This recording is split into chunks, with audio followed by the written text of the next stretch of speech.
नमस्कार दोस्तों, चलिए जानते हैं बिहार की फटाफट 50 बड़ी खबरों को सिर्फ 10 मिनट में। लेकिन उससे पहले आप यह वीडियो किस जगह से देख रहे हैं हमें कमेंट में जरूर बताएं। बिहार में बाढ़ से 17 लाख लोग प्रभावित हो चुके हैं और अब तक 15 की मौत की खबर है। सभी 38 जिलों में भारी बारिश का अलर्ट जारी। पटना, दरभंगा और भागलपुर के कई इलाकों में लगातार बिजली गुल हो रही है। बारिश के कारण तार और ट्रांसफार्मर खराब हो रहे हैं। बेगूसराय के कई स्कूलों में बाढ़ का पानी भर गया है। वहीं भागलपुर की मुख्य सड़कों पर लंबा जल जमाव है। इससे पढ़ाई व यातायात दोनों बाधित हैं। लगातार हो रही बरसात ने बिहार के 19 जिलों में परेशानी बढ़ा दी है। गंगा समेत 10 नदियां खतरे के स्तर को पार कर चुकी हैं, जिससे कई इलाकों में पानी घुस गया।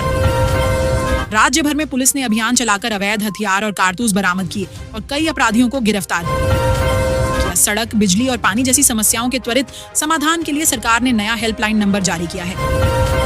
मानसून के कारण परिवहन प्रभावित होने से सब्जियों के दाम बढ़ गए। प्याज और टमाटर महंगे हो गए हैं। अभिनेता और सांसद सनी देओल पटना में फिल्म प्रमोशन के लिए पहुंचे। प्रशंसकों की भारी भीड़ उमड़ी। भारी बारिश और बाढ़ की स्थिति देखते हुए राज्य के सरकारी स्कूलों में अगले 2 दिन की छुट्टी घोषित कर दी गई है।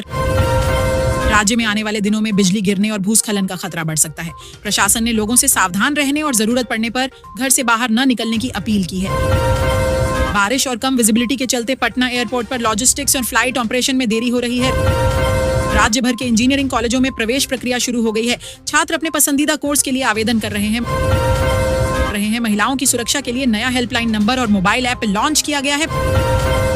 बाढ़ की वजह से बीमारी फैलने का खतरा है, इसलिए सभी सरकारी अस्पतालों को 24/7 इमरजेंसी सेवाएं देने का आदेश दिया गया है। मुख्यमंत्री सहायता कोष और अन्य कल्याणकारी योजनाओं में आवेदन संख्या बढ़ गई है। प्रशासन ने आवेदन प्रक्रिया को डिजिटल बनाने की योजना बनाई है। वोटर आईडी अपडेट में गड़बड़ी सामने आई। एक महिला मीता देवी की उम्र रिकॉर्ड में 124 जन्मतिथि की गलती से प्रशासन को सुधार आदेश मिला है।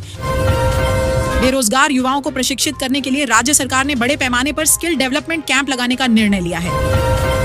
बिहार के सभी सरकारी स्कूल कॉलेज में 95 करोड़ रुपए की लागत से डिजिटल लाइब्रेरी स्थापित की जाएगी। पटना में 55 करोड़ की लागत से बना 200 बेड का मॉडल अस्पताल अब खुल गया है, जहां आधुनिक मशीनों और विशेषज्ञ डॉक्टरों की सुविधा है। पटना और आसपास के इलाकों में यातायात सुधारने के लिए एक नई 4 लेन सड़क का निर्माण होगा। शिलान्यास खुद मुख्यमंत्री नीतीश कुमार करेंगे, जिससे राजधानी में जाम की समस्या कम होगी। रक्षाबंधन पर पटना और आसपास के क्षेत्रों में महिलाओं को मुफ्त बस यात्रा की सुविधा दी गई, ताकि महिला सशक्तिकरण को बढ़ावा मिले। बिहार राज्य पथ परिवहन निगम 1 सितंबर से ऑनलाइन बस टिकट बुकिंग शुरू कर रहा है। अब यात्रियों को टिकट के लिए काउंटर पर कतार में खड़े रहने की जरूरत नहीं होगी। 19 जिलों में नए पॉलीक्लिनिक खोलने की तैयारी है, ताकि लोगों को घर के पास ही इलाज मिल सके। भारी बारिश से बिहार के किशनगंज, बेगूसराय और पटना जैसे जिलों में बाढ़ की स्थिति बनी हुई है। FSSAI ने राज्य में 3 लाख से अधिक स्ट्रीट फूड विक्रेताओं को प्रशिक्षण दिया है। पटना मेट्रो सेवा सुरक्षा जांच के कारण 15-20 दिन देरी से शुरू होगी। बिहार चुनाव आयोग मतदाता सूची का विशेष पुनरीक्षण कर रहा है। 2003 के बाद बने वोटरों को प्रमाण पत्र दिखाना होगा, नहीं तो नाम हट सकता है। बिहार पुलिस में डिजिटलीकरण तेजी से बढ़ रहा है। मोबाइल ऐप्स के जरिए पुलिसकर्मियों को काम में आसानी हो रही है। भ्रष्टाचार के खिलाफ सरकार ने सख्त कार्रवाई शुरू की है। 55 अधिकारियों पर जांच और मुकदमा चल रहा है। युवा मुखिया पूजा कुमारी बिहार की सबसे युवा मुखिया बनी है। उन्होंने विकास और सामाजिक बदलाव के लिए कई पहल शुरू की है। बिहार में 52 लाख आंगनबाड़ी बच्चों को पोशाक वितरण की योजना है, जो बच्चों के पोषण और स्वास्थ्य के लिए महत्वपूर्ण है।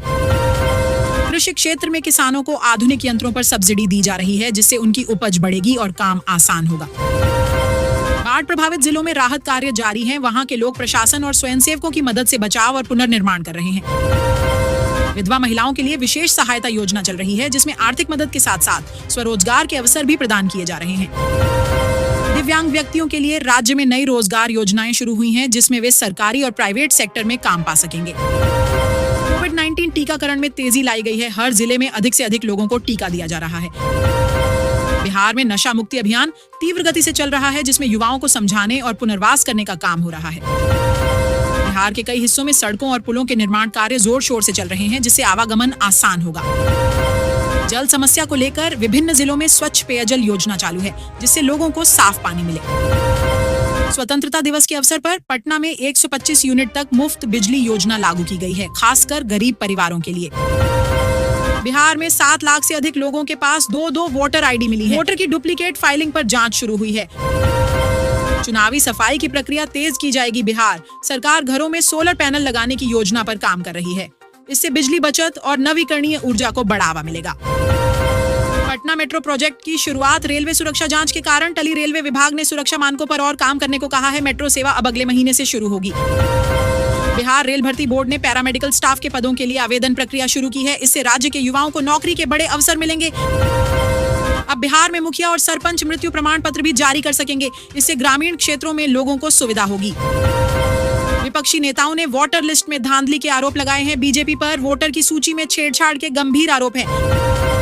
अवैध आवारा कुत्तों की संख्या नियंत्रित करने के लिए अभियान शुरू। सरकार ने सार्वजनिक स्वास्थ्य के लिए कदम उठाए हैं।